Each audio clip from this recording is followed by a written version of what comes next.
Hello, my name is Eden Longson, and welcome to Big Boy Bigger Dreams. I am the big boy with the bigger dreams, and this is episode 23, which, again, amazing that there are 23 of these. Anyway, the episode today, I like to give them more titles. Today's episode is Misguided Faith in Mentors. And there's a bit of a story time that will come at the end of this episode.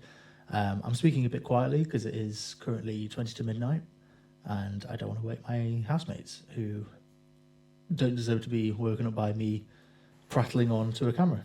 Anyway, like I say, I'm going to tell you guys a story later on in the episode that has to do with the title today, Misguided Faith and Mentors. But I thought I'd start by saying some stuff that's been happening to me. This is a podcast log, after all, chronicling my time down here in London. And recently I played in a musical, a show called 43,200. Doesn't really roll off the tongue, that one, but that's okay. And it was up in Manchester at the Eden Theatre School, and I had a really good time. The show was really good. It was a collection of songs written by Robert Purvis, who's I don't know if he's like the head of the musical theatre course up at the Eden, or if he's the guy who started it. I don't really know, but I know that he's a bigwig up there.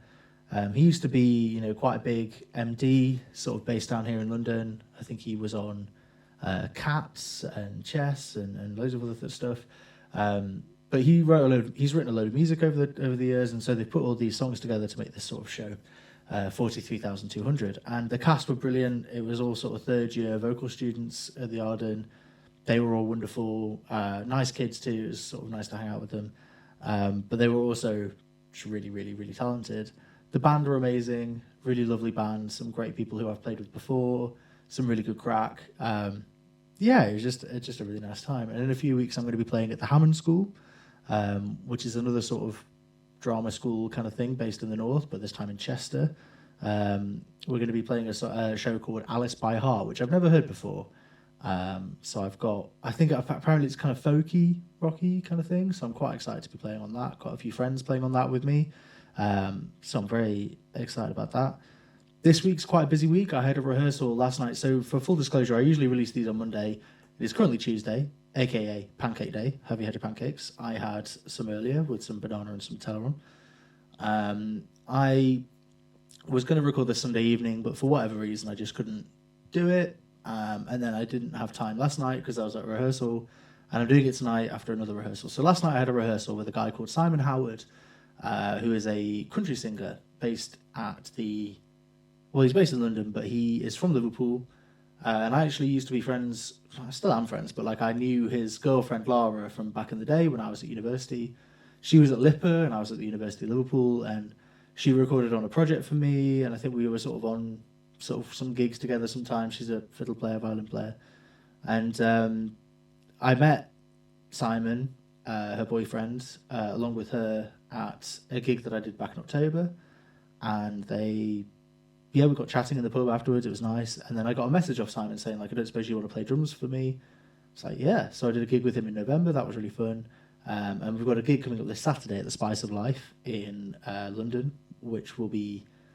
I'm very excited about, actually, because it's like a proper gig in the central of London. It's near Harry Potter, I think. It's going to be really cool. And his songs are really good as well. He's a really, really good crack. Really, really enjoy playing with him. So I had that last night, and that was at I'm going to tell you a small story before the big story that comes later. So he studies currently at the ICMP, which I think is I don't know what the I stands for. I think it's international, or the Institute of Contemporary Music Performance. I actually had an audition there back when I was 17 for university. I was going to go there as an undergrad. I ended up in Liverpool, which I was very happy with. I think actually the ICMP specialises in pop music, and I think if I'd have gone there, I'd have just become a drummer and nothing else. And that would have been great, maybe, but I knew that I wanted to be a composer as well, and I knew that I loved classical music, and I just know that I wouldn't have had the same access to that kind of stuff if I'd have gone to the ICMP. But I had my audition, and I failed my audition. trauma dumping for you guys. Yeah, I got to the audition, and in the audition for drums, you have to play a few different beats. And one of the beats, so it's like, like play a rock beat, play a funk beat, play a 12/8 blues. And so I started to play that, but I actually changed the way I hold my drumstick in my left hand. So traditional grip and matched grip are two different types of way you hold drumsticks. For those watching on the video, I'm going to demonstrate. But basically, matched grip is what you expect. Just, thumb on one side, fingers on the other side. But then traditional grip is where you put it between your ring and middle finger and then lay it on your thumb like that. That's traditional grip. That's what jazzers do. Even though I am a jazzer, I don't do that. I think it's more difficult than anything else. But if you watch Buddy Rich play the drums, he always plays traditional grip. If you watch any sort of like jazz drummer from, pre-60s, they all play with traditional grip. Even some rockers into the 60s and 70s play traditional grip. And I changed to traditional grip for one of the beats. And they told me, a guitarist told me that I would get repetitive strain injury and it was really bad technique and I couldn't get onto the bachelor's course, but I could go on the foundation course. And I was a bit like, no thanks, that sucks. I don't want to have to spend a year on a foundation before going to do a degree. I'm not going to do this. Joke's on me because I ended up having to do an extra year at college anyway. So anyway, but it's funny because then afterwards, me and my dad came down with me and I came out of the audition and I was like, oh shit, I didn't get in.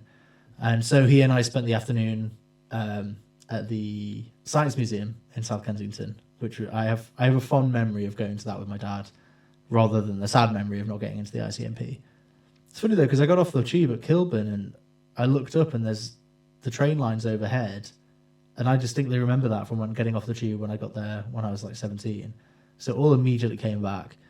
The building's not how I remember it. I don't really remember what it was like inside, but I saw it and I went to practice there, and it's kind of cool returning there, like, however many years later. How old am I now? I'm 29, so 12 years later, going back 12 years later and knowing that I'm a professional jazz drummer who's played on TV and plays loads of shows and hasn't got RSI and, I don't know. It just felt quite good.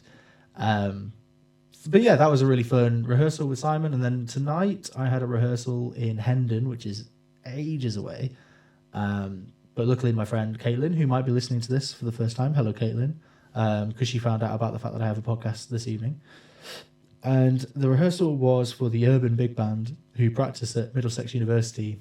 And yeah, I got a message from their band leader a few days ago, because apparently their drummer is stuck abroad somewhere or something. And so he's like, oh, would you come and play drums? Yeah, all right. So I went and played. I've played with them a few times before. They're a bit different from the other big band I play with because they play, I don't know, it's more like every rehearsal they'll play 5 or 6 charts and they just bring out the chart, give it out to everyone. You play through it once and then maybe go over a couple of things and then move on to another chart. It's a lot of fun. I mean, there's some really fun stuff we played tonight. I had a blast. But then we all sit quite far apart from each other. It feels a little bit sterile, maybe. But the charts are really fun and everyone is really good. And then I've got a rehearsal tomorrow evening in sort of on Hackney Road, I think. I think it's technically in Hackney, but I'm not really sure. At the premises with Mojo Big Band, who are the main big band I play with. And I'm really excited for tomorrow's rehearsal, not just because I'm going to go to Brick Lane Bakery afterwards and get bagels, which I'm obviously very excited about, but actually we're recording, so the band are recording at Abbey Road on Sunday, which I'm very excited about. So we just for some reason have managed to wangle it so that we can get a session at Abbey Road on Sunday, and we're going to be playing 4 charts in the recording, and yeah, it's really exciting. Like, I've never recorded Abbey Road before. I'm going to take my own drum kit, which I'm very excited about, because I think there was like talk of maybe me using one of the kits there. And I don't know, I want to use my own kit. I like my kit. It's my kit. I've had it since I was like 15. It's my kit. I know how I want to sound, and it's that kit. So yeah, I'm very excited to be going to Abbey Road on Sunday. That's really exciting. yeah, so I had a rehearsal last night, rehearsal tonight, rehearsal tomorrow night. Thursday I might be going out to a jam. Friday, haven't really got any plans. But then Saturday I've got this gig, and then I think I'm going to go and hang out with my friend Giles and my friend Reb, and then also my friend Sam, who's coming back from Japan for a few weeks. So I'm maybe going to go see him on Saturday as well.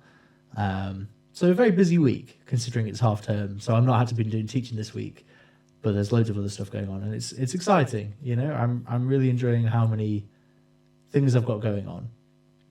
I feel like I'm ready. I'm so ready to be done with my other day job, to be honest. But I am just very excited that there's stuff happening. You know, there's stuff cooking. Tomorrow is Valentine's Day, and it'll be my first Valentine's Day single in 14 years, which is kind of mad to think about.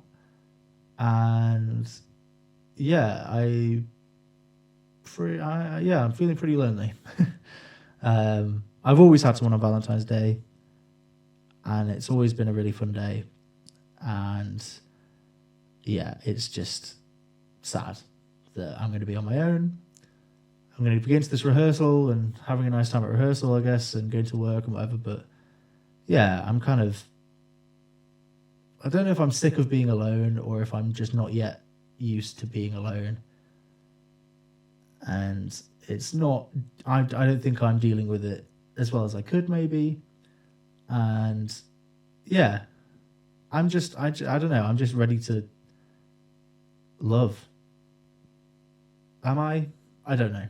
I don't know where I'm at, to be honest. And I think that's the problem, is that I need to get myself into a place where I feel comfortable, secure, happy, and then I can be, you know, on the dating scene or whatever. Yeah. So, yeah. Bit of a tangent there about loneliness. Lol.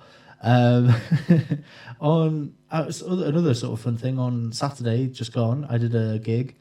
On the Friday evening, my friend Will texted me saying he was feeling very ill, and he plays drums for a Dionne Warwick tribute band. So they airlifted me in. I went down to Hayling Island, which is sort of near Portsmouth, and played at the Warner Hotels, whatever it is. Played a Dionne Warwick set.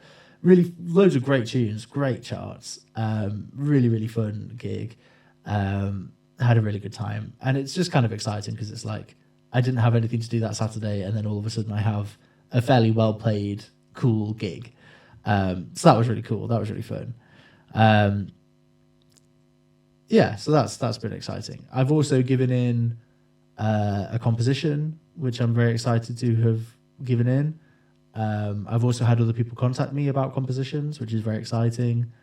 Yeah, I got a really lovely comment on my Instagram actually, because I uploaded a post about all the pieces of music that I've written, and one of the comments was from someone who I don't know, who said, "Oh, I went to the sax day in the RNCM Saxophone Day in 2022, and I saw your piece of music, and it was a highlight of the day, and I was very excited to see another piece by you on the sax day in 2023." It was just a really lovely comment that was just like, just sort of complimenting my music, saying they like my music, and that just made me feel really good. It's like, oh, sick. Oh, right. People are actually, yeah, people know who I am for composing, and like, you know, people are liking what I'm writing, which is the most exciting thing. It's like people actually like what I've written. That's just a really sweet thing to think about, you know? Yeah, it just emboldens me. Maybe it makes me feel really, really happy to know that. In my past, I've had a lot of great mentors. Two that immediately stick to mind are Derek Hurst and Craig Gilligan. Derek and Craig, or as I knew them at school, Mr. Hurst and Mr. G, they're definitely the reason I'm doing music now. I remember at school, you know, getting to secondary school, and they were sort of like mythical figures, like, you know, oh my God, that's Mr. G, oh my God, that's Mr. Hurst. And they were just absolute titans. They were so great, and everyone wanted to be around them. Everyone loved them. You wanted to be in their vicinity. You wanted to be around them.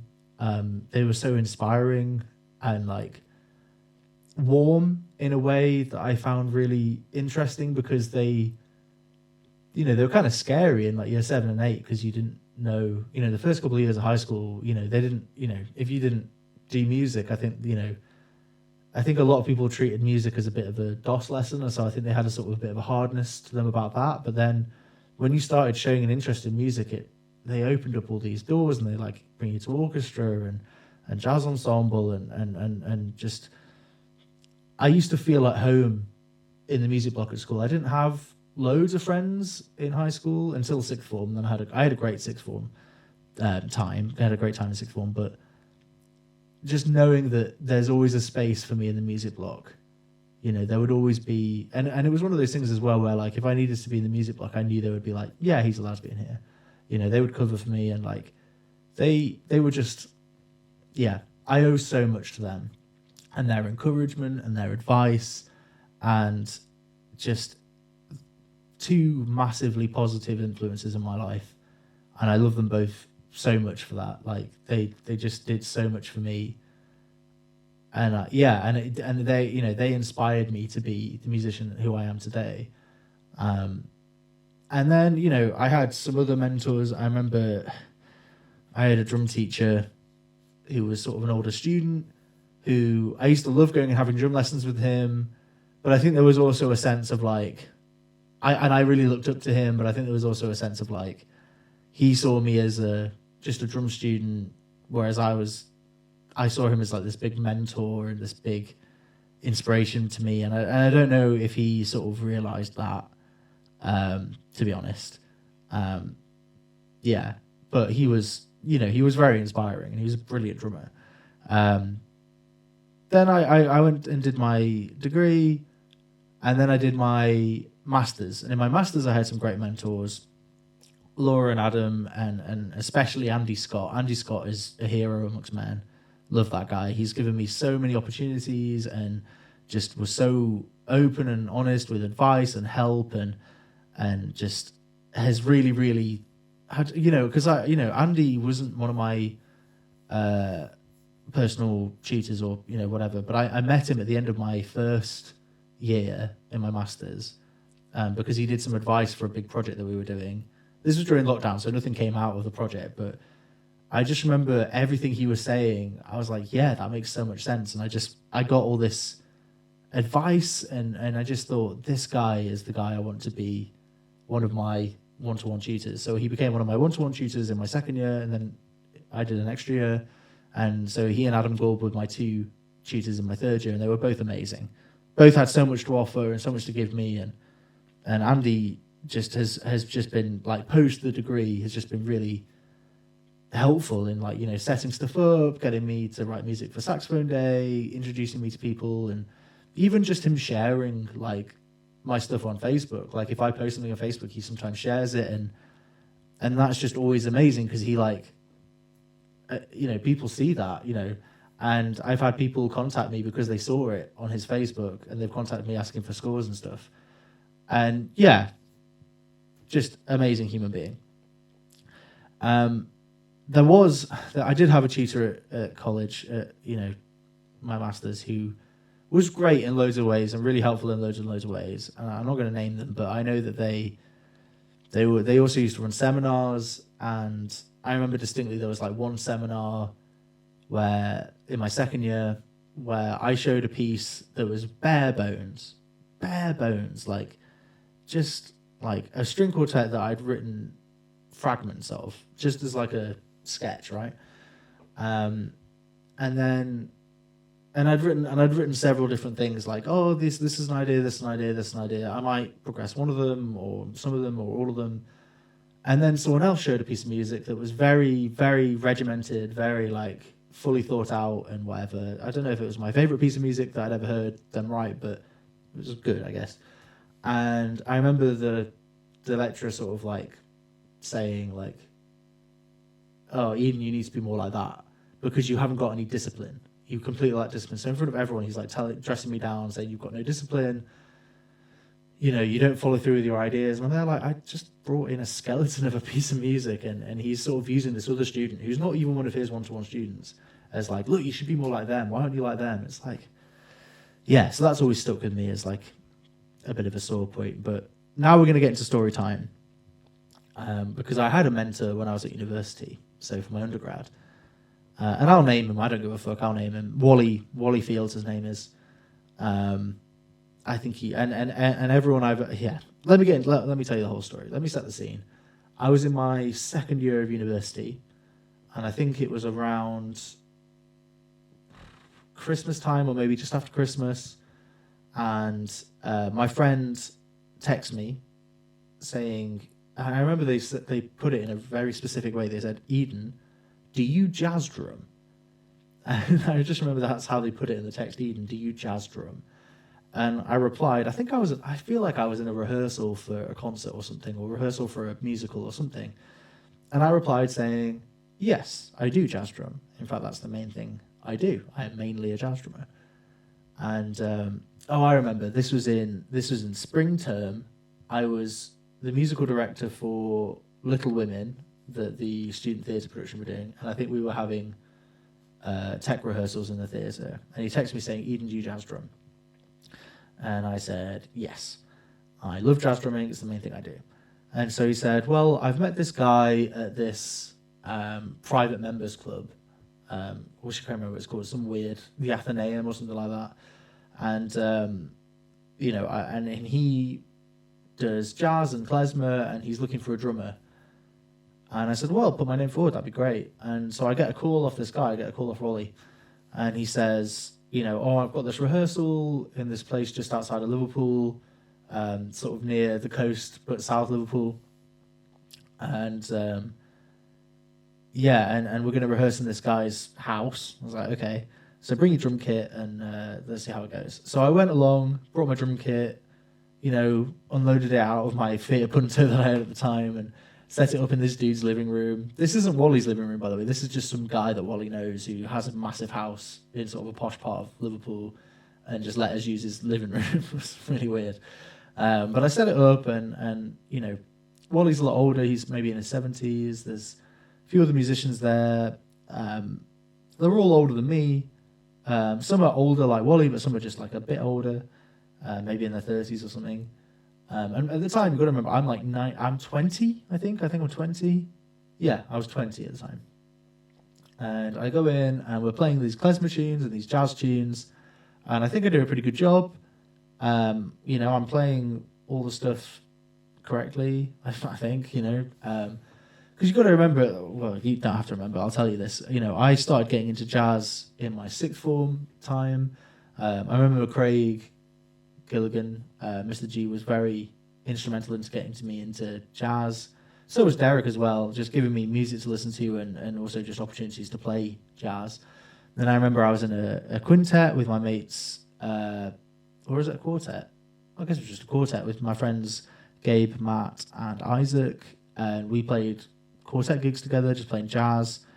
I remember we played my mum's 50th birthday party as like a jazz jazz quintet with a guy Alex on piano, and then I played Alex's mum's 50th as a trio with him and a guitarist.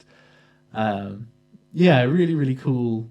Just very into jazz. And then I joined a big band called the Lyme Valley Swing Band and played with them. And then when I got to university, I joined their big band.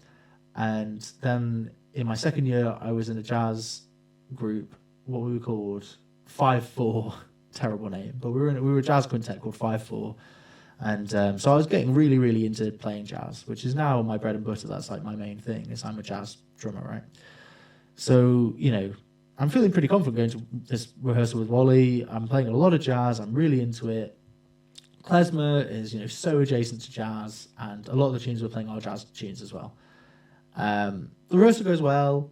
Wally's happy with me, and he says, "Yeah, please, would you join the band?" It's like, "Yeah, all right." So we did a couple more rehearsals, and then we did a couple of gigs. The gigs were quite fun. I think a lot of the time it was a lot of like us playing and then Wally doing a lot of talking in between the songs, just like the history of the music and whatever. cool, but also I'd like to play more jazz. Like, shut up, let's play. I remember him inviting me over to his flat a couple times just to like chat and just like learn stuff. And he would tell me about like this opera that he wrote about this Jewish Bohemian lady, and just about her life and stuff. And then I remember him telling me about how he met that woman's granddaughter, and the granddaughter said, "Oh, you're in love with her, aren't you?" And he was like, "Yes." So he'd fallen in love with this dead Jewish lady, and just weird kind of stuff like that. And he was telling me about how he used to work in the BBC Big Band, and just it's quite scattergun. He would just tell me all these different things about his life and whatever. And I'm 20 years old. I'm taking it all in. I'm like, oh my God, this is amazing. This guy is a genius and my mentor, and I'll be his protege. And I'm so lucky to have met this guy and play music with him. And so, yeah, we're looking for a rehearsal space because we've got another gig coming up. And it's the summer now, it's summer term. And I say, well, we could rehearse at my university. We could rehearse at the University of Liverpool. I don't know how many people I'm really allowed to bring in, but it doesn't matter. I'll just get you guys in and we can rehearse in one of the rooms there. I'll email room bookings and get us a room. And he's like, that's great. And so we organize a date and a time. And I'm like, yeah, cool, I'll book that, and I book it. And then I realized that same day, oops, shouldn't have done that. That's when the music ball is. And so let's say the music ball starts at 7, and I've booked a rehearsal with these guys at like 5, and I'm playing in the music ball with my jazz with 5/4 with my jazz quintet. So we need to get there early. So we need to get there at like 5, half 5. So I call Wally and I say, hey man, I'm really sorry, but can we change the rehearsal time, because I've actually got to go to a gig. I've actually got to go and prepare and go to soundcheck and go to a gig at 5. Is there any chance we could just do earlier in the day or a different day? And he just gets so angry at me. He's shouting down the phone at me like, I can't believe you've done this. I can't believe, I've booked the musicians now. You can't do this. You can't change the time. Like, what do you mean you change the time? No. We'll just get a different drummer in. So we don't need you for that rehearsal anymore. We need a different drummer. I was like, okay, are you sure we can't change the time? He's like, no, you've broken your word. You've broken your vow. You're this is so unprofessional, and you're so unreliable to have done this to me. And I just, that was shit. Didn't make me feel great. But he said, but we want to keep that rehearsal time, so you need to let us into the university at that time. So you need to be there, and then you can leave for your gig. I was like, okay. So the day rolls around, and I'm sat with my friend Ben, and we've got all our gear in the car ready to take down to this ball, and we're waiting, and the time for the rehearsal comes and goes. And I call Wally, and I'm like, hey, where are you? And he said, oh, we decided to change the rehearsal venue. I was so angry. I was like, you what? But I've been waiting here for you. I'm now late to soundcheck because I've been waiting for you. Like, why wouldn't you tell me? And he snaps back at me, don't shout at me. Don't you dare raise your voice at me, he says. And I'm sort of there like, but what you're talking about breaking vows, you just cancelled on me. Like that's not fair. Like, I've been waiting for you. Why wouldn't you just tell me? And he's like, I can't talk to you like this. You're being ridiculous. And he puts the phone down on me. So I strop off and go to the music ball, have a fun time, play jazz with my friends, and just try and forget about it. But then he calls me and he says, let's meet up, come to my flat. So I go to the flat, and he's just talking to me about how, back in the day when he worked for the BBC Phil, he would call musicians, and if they didn't answer, he'd leave a voicemail, and they'd have to reply to the voicemail if they couldn't do the gig, because people were true to their word, and musicians would be expected to be there. And if you've made a rehearsal date or made a rehearsal schedule, you have to stick to it. You can't forget it. And how can I ever trust you again? How can I ever rely on you? We've got this other drummer now, and we're going to use him. And I just don't think I can use you on gigs again because I just can't trust you. And I'm crying because I've been looking up to this guy and enjoying making music with him and thinking that he was going to give me opportunities and he was going to be sort of this positive force for good in my life, the same that Derek and Craig were. And he's just yelling at me in his flat, in his shitty little flat in Toxteth. And he's just shouting at me and like saying all this stuff at me and like making me cry, you know. And he's in his 70s and his 80s and I'm 20. Like, he's making a kid cry because he's on this egotistical little bent of like, well, if he's the main act, he's the reason I'm doing music, you know. He's given me a gig, I owe him.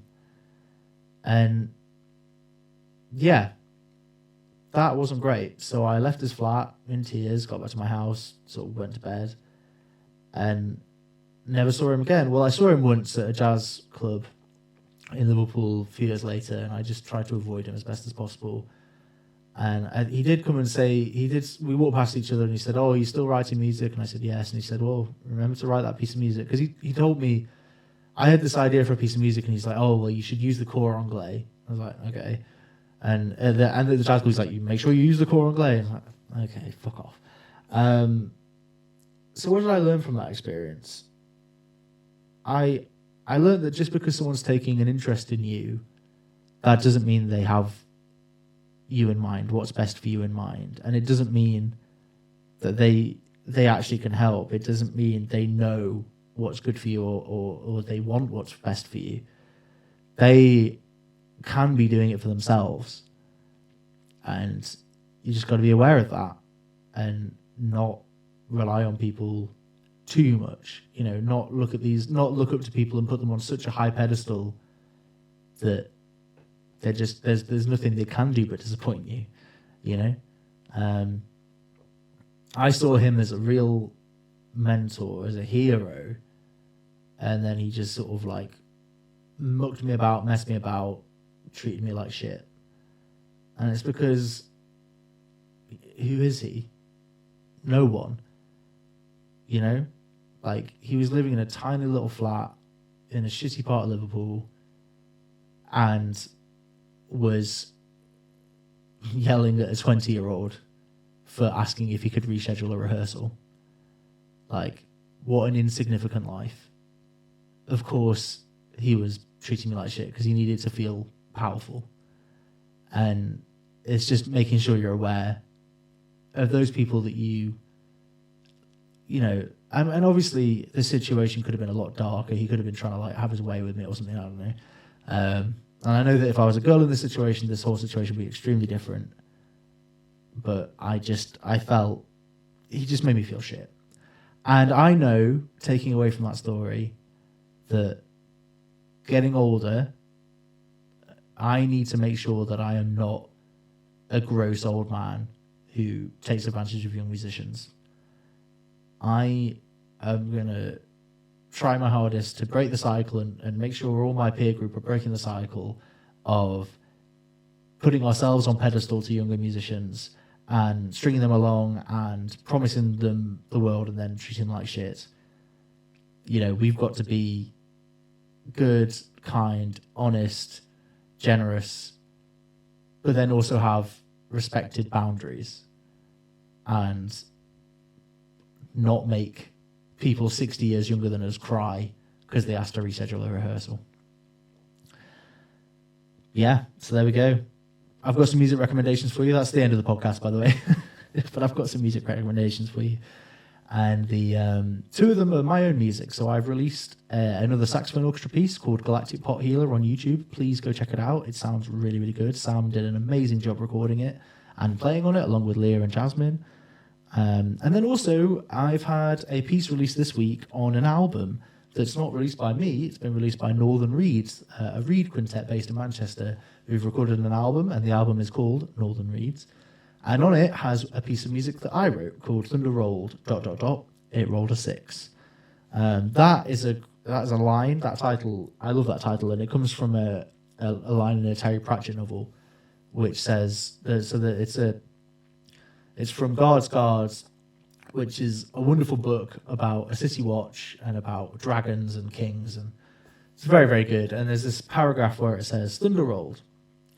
Who knows what games the gods play with mortals, and to what end they like to play chess with our lives, and how they like to gamble and use our lives as stakes in their petty games. Thunder rolled. They rolled a 6. I just think there's just something. That's not the exact quote. That was a really butchering of it, but it's wonderful. So it's a peaceful read quintet, and it's sort of available to stream everywhere. You can also buy their album online, buy a CD of it. Some really great artwork by Lily Holland Frick, and yeah, just really excited to be part of that album alongside other great composers, Take Wong, Charles Cole, Jenny Watson. Like, just super excited to be on that roster with those guys. I've also been listening to a lot of Avenged Sevenfold again recently. Avenged Sevenfold are one of my favourite bands. I know that it was back in December. It was quite a long time since the Rev had passed. I think 15 years since we lost the Rev. 14 or 15 years since we lost the Rev, which is a massive shame. Who was the original drummer for Avenged Sevenfold, and he was my biggest drumming influence growing up. And so I'm going to recommend Brompton Cocktail from their self-titled album. I think it's one of the tracks that people forget about, but it's actually an absolute banger. Speaking of other tracks that I loved as a teenager, Octavarium by Dream Theater. Mike Portnoy has rejoined Dream Theater. I'm very excited about that because he was a big influence as well. And I'm excited to see what they do together. But I love their album Octavarium, which came out in 2006. And there's a track on there called Octavarium, which is like 25 minutes long and just absolute jelly for the ears. I love it. Right, we've got time for a poem. Do I have a name for this poem? I'm going to call it I Look Again. So here is I Look Again.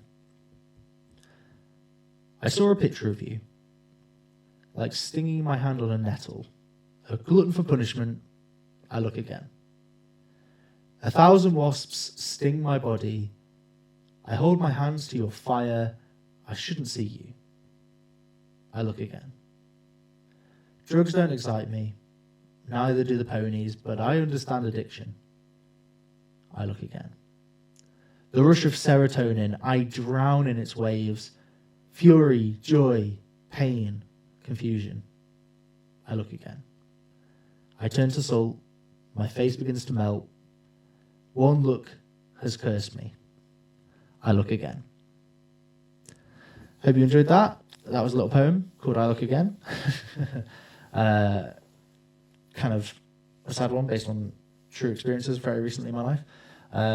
Thank you for listening or watching. I've got quite a bright light just to my left here. I hope that hasn't been too distracting. I've been trying to up the production value of these things. But thank you for listening. Thank you for watching. My name is Eden Longson, and this has been Big Boy, Bigger Dreams. Episode 23. I can't believe we've got to 23 episodes. It's incredible. Thank you for listening, and I hope you have a great week, great couple of weeks. I'll be back on in a couple of weeks. Thank you so much. Peace.